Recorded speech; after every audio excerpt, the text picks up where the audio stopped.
আসসালামু আলাইকুম ওয়া রাহমাতুল্লাহ। সবাইকে এসপি ক্লাসের নতুন আরেকটি ক্লাসে ওয়েলকাম করছি। আজকের ক্লাসে তোমাদের সাথে আলোচনা করব তোমাদের ইংরেজি বিষয়ের লেসন 1 এর ক্লাইমেট চেঞ্জ ইউনিটের লেসন 1 এর যে অ্যাক্টিভিটি বি এবং অ্যাক্টিভিটি সি রয়েছে এইগুলোর সমাধান নিয়ে আজকে আলোচনা করব। পূর্বের ক্লাসে তোমাদের ক্লাসে আলোচনা করেছিলাম যেখানে লেসন 1 এ যে প্যাসেজটি দেওয়া আছে এই প্যাসেজের line by line word by word meaning Bangla অর্থ সহ তোমাদেরকে সহজ বুঝিয়ে দিয়েছিলাম ক্লাসটি যদি তোমরা না দেখে থাকো অবশ্যই আমাদের চ্যানেল ভিজিট করবে, তোমরা সেখানে পেয়ে যাবে, অথবা ডেসক্রিপশন বক্সে লিংক দেওয়া থাকবে, সেখান থেকে দেখে নেবে। তো আজকে তোমাদের সাথে আজকের ক্লাসে আলোচনা করব অ্যাক্টিভিটি বি এবং অ্যাক্টিভিটি সি নিয়ে। অ্যাক্টিভিটি বি দেওয়া আছে, for each phrase below choose the meaning that is closest to the meaning used in the text above. এখানে কিছু প্রশ্ন দেওয়া আছে।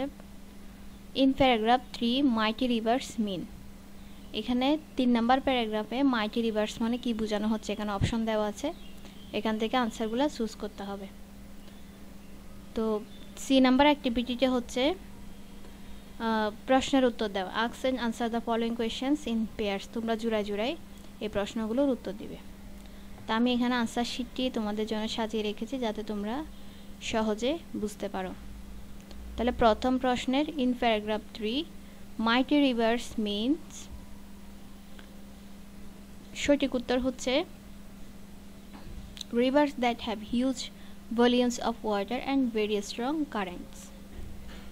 2 নাম্বার প্রশ্ন ল্যান্ডেড প্রপার্টি মিনস, সঠিক উত্তর হচ্ছে C, property in the form of a source of income to its owner.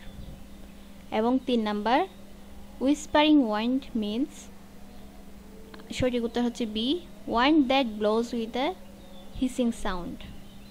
R 4 number হচ্ছে dancing flame means, flames that are made unstable by the blast of air.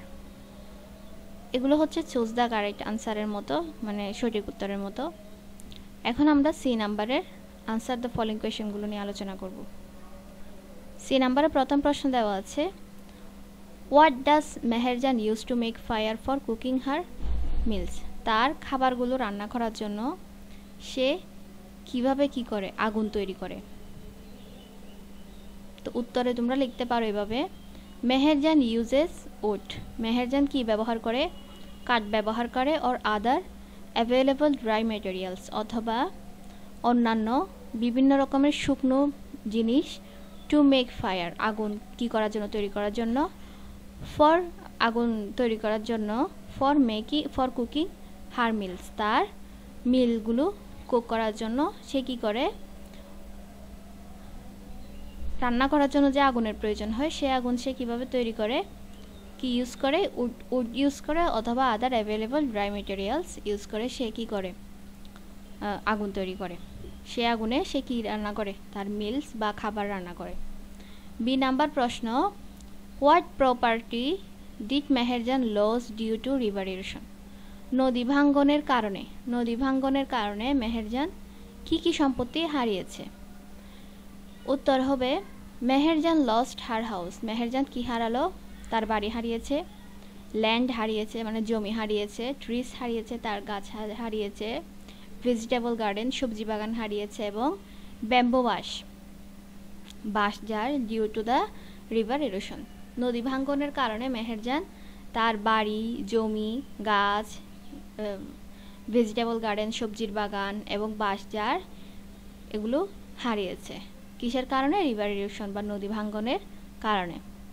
C number প্রশ্ন হচ্ছে, what do you know about Meherjan's family, মেহেরজানের পরিবার সম্পর্কে কি জানো সেই সম্পর্কে লিখতে বলা হয়েছে। Meherjan once had a happy family, মেহেরজানের একসময় কি ছিল, একটি সুখী পরিবার ছিল, উইথ হার হাজব্যান্ড তার স্বামীর সাথে, অ্যান্ড চিলড্রেন তার সন্তানদের সাথে। মেহেরজানের একসময় তার স্বামী এবং সন্তানের সাথে কি ছিল, একটা হ্যাপি ফ্যামিলি ছিল। হাউএভার ওভার দ্য ইয়ার্স, বছরের পর বছর ধরে কয়েক বছরের মধ্যে সে কি করলো, শি লস্ট দেম, সে তাদেরকে হারিয়েছে। কি কারণে হারিয়েছে, due to disease caused by hunger and poverty, দারিদ্রতায় এবং ক্ষুধায় ভুগতে ভুগতে তাদের কি সৃষ্টি হয়েছে, রোগ সৃষ্টি হয়েছিল। সেই রোগের কারণে মেহেরজান তার ছেলে মেয়ে এবং তার স্বামীকে হারিয়েছে। নাও শি ইজ অ্যালোন, এখন সে একা। ডি নাম্বার প্রশ্ন, in which season is river erosion most likely to অকার? কোন ঋতুতে, ইন হুইচ সিজন কোন ঋতুতে রিভার ইরোশন নদী ভাঙ্গন মোস্ট লাইকলি টু অকার মানে সব থেকে বেশি কি হয়, সংঘটিত হয়। রিভার ইরোশন নদী ভাঙ্গন is most likely to ochre. River erosion বেশিরভাগ সময় কোন সময় হয়? ইন দ্য মনসুন সিজন মানে বর্ষার সিজনে, বর্ষার ঋতুতে। ওয়েন রিভার্স ওভারফ্লো, যখন নদী সব কি থাকে, নদীর প্রবাহ বেশি থাকে, ওভারফ্লো নদীর প্রবাহ বেশি থাকে, অ্যান্ড বিকাম স্ট্রঙ্গার এবং কি থাকে এবং শক্তিশালী থাকে। নদীর প্রবাহগুলো খুব ঢেউগুলো খুব শক্তিশালী এবং সেখানে কি থাকে, প্রবাহমান বেশি থাকে। কি কোন সিজনে? মনসুন সিজনে। এভাবে তোমরা আনসারটা করতে পারো। পরবর্তী এবং সর্বশেষ প্রশ্ন, why is the phrase greedy Yamuna, এই greedy Yamuna use to describe the river, কেন এই গ্রিডি যমুনা এই ফ্রেজটা ইউজ করা হয়েছে এই নদীর ক্ষেত্রে? What greed do you notice in the description, তুমি মেসেজে কোন ধরনের লোভ দেখতে পেয়েছো? The phrase greedy Jamuna is used to show that the river keeps taking our land. এখানে গ্রিডি যমুনা বলতে বোঝানো হয়েছে যে the river keeps taking away, the river নদীগুলো নিয়ে যেত, নদীটি নিয়ে যেত জমি, এরপরে হোমস বাড়িঘর, এবং প্রপার্টিজ ফ্রম পিপল, মানুষের থেকে মানুষের সম্পত্তিগুলো কি নিয়ে যেত কে? গ্রিডি যমুনা মানে রিভার। এই জন্য একে গ্রিডি যমুনা বলে সম্বোধন করা হয়েছে, ফ্রেজটা ইউজ করা হয়েছে রিভারের ক্ষেত্রে।